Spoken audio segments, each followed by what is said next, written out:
Assalomu alaykum aziz navoiyliklar, qiziltepaliklar, yaxshimisizlar? Mana bu yangi obyektimiz.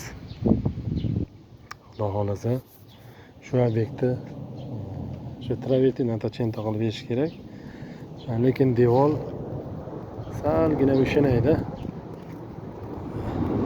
Devor juda ko'p o'ynagan. Biz tushuntirdik shu narsani. Shunaqa devor o'ynagan. Endi travertinga mana old tomondan ko'rsa uncha bilinmaydi, lekin yoniga borganda bari devor juda ham sal chatoqroq ahvoli. Bular aytayaptiki, bu to'y bor ekan. Shamsoyani qo'shnilarning to'yi bor ekan, o'shanga biz ham chiroyli qilib qo'yaylik, bir yaxshi bo'lib tursin deyishgan. Endi o'shanga biz qilib beramiz, lekin biz hamma holatlarni tushuntirdik. Uni tekslash kerak, boshqa qilish kerak, shkaturka qilish kerak. Balkim andava qilib tekslash farqi yo'q. Qanaqa bo'lsa ham, yo shkaturkada yo andavada chiroyli qilib tekst qilib chiqarib bersangiz, o'shanda travertiniz ham chiroyli chiqadi dedik.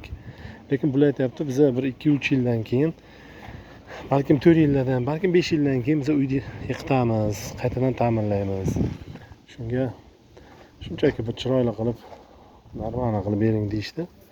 O'shanga xudo xolasa qani buni kafelniklarga surtib, kurtovkalar surtib, chotka qilib, xudo xolasa qo'ldan kelgancha bir chiroyli qilib beramiz.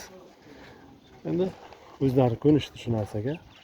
Biz yo'q, usta topib beramiz, chiroyli qilib berishadi dedik, yo'q deyishdi. Chunki bu uyni yiqitib qaytadan rostlar ekan. Xullas, ana shunday gap. Obuna bo'lib qo'ying akalar.